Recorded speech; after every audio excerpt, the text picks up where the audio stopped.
మామిడి ఆదిత్య అనే నా సబ్స్క్రైబర్ ఒక కామెంట్ పెట్టారండి. దానికి నేను ఒక వీడియో రిప్లై చేద్దామని అనుకున్నాను. సార్, కొన్ని ఇయర్స్ నుంచి నా నోస్ సైడ్స్కి బ్లాక్గా ఉంది సార్. నార్మల్గా నేను స్కూలింగ్లో ఉన్నప్పుడు వైట్ హెడ్స్ని ఫింగర్స్తో రిమూవ్ చేసేవాడిని. అలాంటప్పుడు ఏమైనా ఇంపాక్ట్ ఇప్పుడు పడుతుందా? ఎన్ని రకాలైన క్రీమ్స్, హోమ్ రెమెడీస్ వాడినా ఏమీ యూజ్ ఉండటం లేదు సార్. మళ్ళీ సన్లైట్ ఎక్స్పోజ్ అవుతుంటే ఆయిలీ స్కిన్ అయ్యి మరీ బ్లాక్గా మారిపోతూ ఉంటుంది. ఏదైనా సొల్యూషన్ ఉంటే చెప్పండి సార్. ప్రజెంట్లీ నేను ఒక లైటనింగ్ క్రీమ్ యూస్ చేస్తున్నాను సార్, నైట్ పడుకోబోయే ముందు. దీనికి నాకు కొన్ని ట్రీట్మెంట్స్ ఏమైనా ఉంటే చెప్పండి అని ఆదిత్య గారు అడుగుతున్నారండి. చాలామందికి కామన్గా ప్రాబ్లమ్స్ ఉండేటివి ఇవ్వండి. వీటికి ఎటువంటి ట్రీట్మెంట్స్ ఉంటాయి? లేజర్స్ కానీ, పీల్స్ కానీ, లేక micro needling serum infusion therapies కానీ, కొత్తగా ఎక్సోజోమ్ థెరపీస్ అని వచ్చాయి, వాటితోటి కానీ మనకేమైనా బెనిఫిట్స్ ఉన్నాయా అనేది మనం తెలుసుకోవాలండి. దాని గురించనే ఇవాళ మీ ముందుకు వచ్చానండి. నేను మీ doctor Raj Kireet, Celestee skin laser and hair clinic, Jubilee Hills మరియు కోకాపేట్లో chief and founder dermatologist and hair transplant సర్జన్గా ప్రాక్టీస్ చేస్తున్నాను.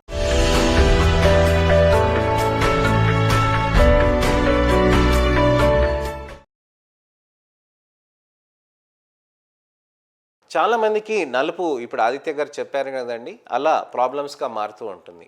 ఒక వయసు దాటినాక 25 ఏళ్ళు, 30 ఏళ్ళు, 35 ఏళ్ళు దాటినాక నలుపు అనేది ఎక్కువ రావటానికని ఆస్కారం ఎక్కువగా ఉంటుంది. ఎందుకుంటుంది? సన్లైట్ ఎక్స్పోజర్ అయినప్పుడు. తనే చెప్పారు కదండి ఆదిత్య గారు. సో నాకు సన్లైట్ ఎక్స్పోజర్ అయినప్పుడు నాకు బాగా నల్లగా అయిపోతుంది, ఆయిలీ స్కిన్ లాగా మారుతుందని. ఎందుకనంటే బిహేవియర్ అనేది, స్కిన్ అనేది మారిపోతూ ఉంటుంది. మన కండరాలు ఎలా అయితే, మన ఎముకలు ఎలా అయితే వయసుకు తగ్గట్టుగా అలా మారిపోతూ ఉంటుందో, చర్మం కూడా మనకి వయసుకు తగ్గట్టుగా అలా మారిపోతూ ఉంటుంది. దీన్నే క్రానిక్ క్యుములేటివ్ సన్ ఎక్స్పోజర్ అని అంటాం అనమాట. సార్, నేను అసలు ఎండకే వెళ్ళను, అలాంటప్పుడు నాకు ఎందుకు ఇలా అవుతుంది అని అంటే, ఆదిత్య గారు అన్నారు కదండి, ఎండకి వెళ్ళినప్పుడు నాకు అలా అవుతుంది అని చెప్పి. సో సూర్యుడు వెలుతురు తగులంగానే మనకి నలుపు అనేది చేయటం అనేది చర్మంలో ఉన్న నలుపు కణం మెలనోసైట్ పని. సన్లైట్లో అల్ట్రావైలెట్ రేడియేషన్ అనేది మన చర్మం పైన పడ్డప్పుడు మనకు అక్కడ నల్ల కణాల్లోంచి వచ్చే నలుపు అనేది విపరీతంగా పెరుగుతూ ఉంటుంది. అయితే ఈ నలుపు పెరగటానికని ఏంటి మెయిన్ కారణం అని అంటే, మనకి అల్ట్రావైలెట్ లైట్ ఎక్స్పోజర్ తోటే అవుతుంది అనమాట. మరి నాకు సన్లైట్ ఎలా తగులుతుంది సార్? నేను 4 రూమ్ల మధ్యలో ఉంటాను, నేను ఆఫీస్కి 5 నిమిషాల్లో వెళ్ళిపోతాను, నేను ఆఫీస్లోనే కూర్చొని ఉంటాను అని అంటారు. ఆఫీస్లో మీరు కిటికీల పక్కన ఉన్నా, మీరు ఇంట్లో కిటికీల పక్కన ఉన్నా, మీకు ఖచ్చితంగా సన్లైట్ అనేది మీ దగ్గరకు వస్తుంది. తూర్పున సూర్యుడు ఉదయించినప్పుడు పశ్చిమలో ఉన్న రూము వెలుతురు వస్తుంది.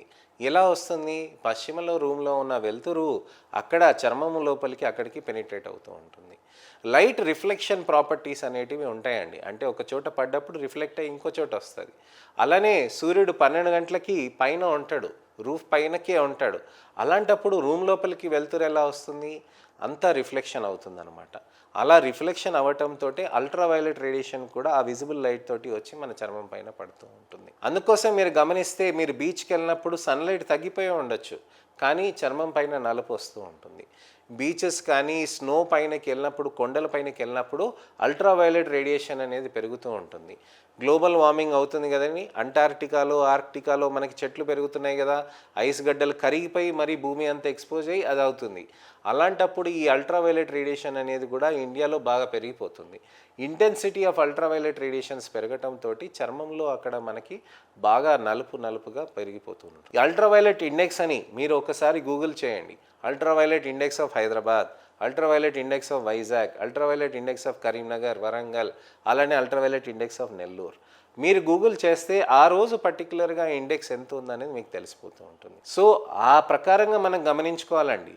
ఎండకి మనకి చర్మానికి బాగానే ఉంది కదా, అల్ట్రావైలెట్ రేడియేషన్ ఓకే కదా అని అంటే అలా కాదండి.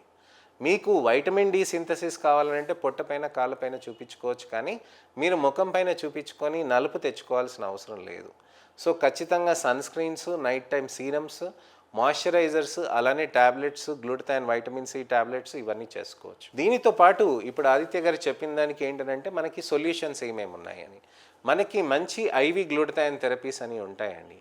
ఈ గ్లూటథైన్ మనకి మంచిగా స్కిన్ని గ్లో తీసుకురావటానికని ప్రయత్నం చేస్తూ ఉంటుంది. ఐవి గ్లూటథైన్ ఇంజెక్షన్స్ చేస్తున్నప్పుడు మనకి చర్మంలో ఉన్న నలుపు నెమ్మదిగా కంట్రోల్లోకి వచ్చేస్తుంది. అసలు ఈ గ్లూటథైన్ ఏం చేస్తుంది అని అంటే, గ్లూటథైన్ అనేది మన చర్మంలో ఉన్న నలుపుని కంట్రోల్ చేసేస్తుంది. ఎలా చేస్తుంది? ఆక్సిడేటివ్ డ్యామేజ్ అనేది ఆపేస్తూ ఉంటుంది అనమాట. సో గ్లూటథయాన్ అనేది antioxidant effect. It is one of the most powerful and potent antioxidant. గ్లూటథయాన్తో పాటు వైటమిన్ సి కూడా ఇన్ఫ్యూజన్స్ ఉంటాయండి. గ్లూటథయాన్తో పాటు వైటమిన్ సి ఇన్ఫ్యూజన్స్ చేసినప్పుడు ఏమవుతుందనంటే ఏదైతే సన్లైట్ తోటి మనకి ఆ డ్యామేజ్ ఏదైతే జరుగుతుందో ఆ డ్యామేజ్ని మనకి వెనక్కి తీసుకోవటానికి అనేది బాగా పనిచేస్తుంది అనమాట. సో గ్లూటథయాన్ వైటమిన్ సి అనేది కాంబినేషన్ మనకు అక్కడ లాగేయటంతో చర్మంలో మనకి నలుపు అనేది ఎక్కువగా ప్రొడక్షన్ కాకుండా కాపాడుతూ ఉంటుంది. అలానే ఎవ్రీ డే మనకి చర్మంలో గ్లూటథయాన్ అలా వస్తూ ఉంటే ఆ డ్యామేజ్ అయిందంతా బయటికి తీసేస్తుంటే చర్మంలో ఫ్రెష్గా స్కిన్ ఉండి నెక్స్ట్ డే డ్యామేజ్ కావటానికి దానికి రెడీగా ప్రిపేర్ చేస్తుంది అనమాట. సో ఉన్న నలుపుని తీసేయకుండా మనకి ఉన్న నలుపుని మనకి ఎక్కువ కాకుండా ఉండటానికని గ్లూటథయాన్ బాగా పనిచేస్తూ ఉంటుంది. అలానే లేజర్స్ చేసామనుకోండి, లేజర్స్ మనకి చర్మం పైన మంచిగా స్కిన్ పైన మంచిగా చేయటంతో ఏమవుతుందంటే చర్మంలో అక్కడ నలుపు అంతా మంచిగా మనకి కరుగుతూ ఉంటుందండి. సో ఇలా చేయటంతో చర్మంలో మనకి మంచి బెనిఫిట్స్ అనేటివి బాగా వస్తాయి. సో లేజర్స్ అనేది ఎలా చేస్తారు, మీ చర్మం పైన ఇలా టక్ టక్ టక్ టక్ టక్ అని పాస్ చేస్తారనమాట. ఇవి ఇన్విజిబుల్ రేడియేషన్స్ తోటి అవుతూ ఉంటుంది. ఈ ఇన్విజిబుల్ రేడియేషన్స్ తోటి అవ్వటంతో చర్మం లోపలికి మనకి మంచిగా నలుపు అనేది కరిగిస్తూ ఉంటుంది. ఇలా చర్మం పైన మనకి నలుపు కరిగించటంతో ఏమవుతుందనంటే మనకి అక్కడ బెనిఫిట్ అనేది నలుపుతోటి మంచిగా తగ్గుతూ ఉంటుంది అనమాట. దీనితో పాటు సీరమ్స్ కూడా యూజ్ చేస్తాం కదండి. సీరమ్స్ కూడా స్కిన్ని మంచిగా మాయిశ్చరైజ్ చేసి ఒక మంచి ప్రొటెక్టివ్ లేయర్, మంచి థిక్ లేయర్గా మనకి స్టార్ట్ చేస్తాం. సో ఈ విధంగా సీరమ్స్ మనకి బెనిఫిట్ అవ్వటంతో చర్మంలో మనకి మంచి మార్గం అనేది కనిపిస్తూ ఉంటుంది. ఇది నెలకొకసారి చేస్తూ ఉంటాం. అలానే micro needling serum infusion therapies కూడా ఉంటాయి. Micro needling serum infusion therapies అంటే ఏంటి, చిన్నగా సీరమ్స్ అనేటిది మీకు చిన్నగా సీరమ్స్ స్కిన్లోకి డిపాజిట్ అవుతాయి. అది ఎలా, మైక్రో నీడిల్స్ తోటి అనమాట. అంటే మనకి చర్మం పైన ఇలా నొప్పి కూడా కాదండి, మంట కూడా కాదండి, రాసినట్టు కూడా ఉండదు. జస్ట్ ఇలా టక్ మనం ఇలా అనేస్తాము, ఏదో పూసినట్టుగా అలా ఉంటుంది అనమాట. అలా చేయటంతో చర్మం లోపలికి మంచిగా స్కిన్ లోపలికి ఇంకి చర్మం అనేది బెనిఫిట్ అవుతూ ఉంటుంది. సో ఇలా చేయటంతో చర్మంలో మనకి బెనిఫిట్ అనేది మంచిగా వస్తూ ఉంటుంది. సో చర్మంలో మనకి ఈ విధంగా బెనిఫిట్ అవ్వటంతో మంచి మార్గం రావటానికని మనం ఖచ్చితంగా సన్ స్క్రీన్స్, మాయిశ్చరైజర్స్, సీరమ్స్ ఇవన్నీ పెట్టుకోవటంతో మనకి ఇది వస్తుందన్నమాట. చర్మంలో మనకి ఈ విధంగా మనం లేజర్స్ చేసుకుంటూ, micro needling serum infusion therapies చేసుకుంటూ, గ్లూటథయాన్ ఇన్ఫ్యూజన్స్ చేసుకుంటూ, అలానే మనకి ఇతరత్ర కూడా ట్రీట్మెంట్ ఆప్షన్స్ ఉంటాయండి. కొత్తగా ఎక్సోజోమ్ థెరపీస్ అని కూడా ఉన్నాయి. మైక్రో నీడ్లింగ్ చేసి దానికి ఎక్సోజోమ్స్ అప్లికేషన్ చేయటంతో చర్మంలో కూడా రీజుమినేషన్ అనేది బాగా వస్తూ ఉంటుంది. ఈ విధంగా చేయటంతో చర్మంలో మంచి రిజల్ట్స్ అనేటివి సాధించవచ్చు అనమాట. సో చర్మంలో మనకి ఈ విధంగా బెనిఫిట్ చేసుకొని చేయటంతో మంచి రిజల్ట్స్ తెచ్చుకున్న దాంతో మనం మంచిగా మెయింటైన్ చేసుకోవచ్చు. పిగ్మెంటేషన్స్ ఎవరికైనా ఉండి బాధపడుతున్నారంటే తప్పకుండా నా వీడియోని లైక్ చేసి వాళ్ళకి షేర్ చేయండి. పిగ్మెంటేషన్స్కి మంచి ట్రీట్మెంట్ ఆప్షన్స్ ఉన్నాయని వాళ్ళకి కూడా తెలియచేయండి. మీ పిల్లలకి కానివ్వండి, పెద్దలకి కానివ్వండి, అమ్మకి, నాన్నకి, అలాగే మీ మిత్రులకి, శ్రేయోభిలాషులకైనా కానివ్వండి, తెలిసిన వాళ్ళు ఎవరైనా కానివ్వండి, పిగ్మెంటేషన్తో బాధపడుతున్నారంటే ట్రీట్మెంట్స్ మేము ఎలా చేస్తామనే దానికోసమని ఈ వీడియోని షేర్ చేయండి. మీకు ఎటువంటైనా ప్రాబ్లమ్స్ ఉంటే మా క్లినిక్కి రండి, మీకు తెలుస్తుంది ఎంత పెద్ద క్లినిక్ అని, ఎంతమంది డాక్టర్స్ అనేది మీకోసం కష్టపడుతున్నారని, ఒక క్వాలిటీ మెయింటైన్ చేయడానికని మీకోసమని చేస్తున్నారండి. ఈ విధంగా ట్రీట్మెంట్స్ అనేది చేసుకొని మీరు మంచిగా చేసుకుంటే మీకు మంచి రిజల్ట్స్ అనేటివి మీకు సాధ్యమవుతూ ఉంటుంది. నెక్స్ట్ ఇన్ఫర్మేషనల్ అవేర్నెస్ వీడియోతోటి నేను మళ్ళీ మీ ముందుకు వస్తాను. నేను మీ doctor Raj Kireet, Celestee skin laser and hair clinic, Jubilee Hills మరియు కోకాపేట్లో chief and founder dermatologist and hair transplant సర్జన్గా ప్రాక్టీస్ చేస్తున్నానండి. నమస్తే.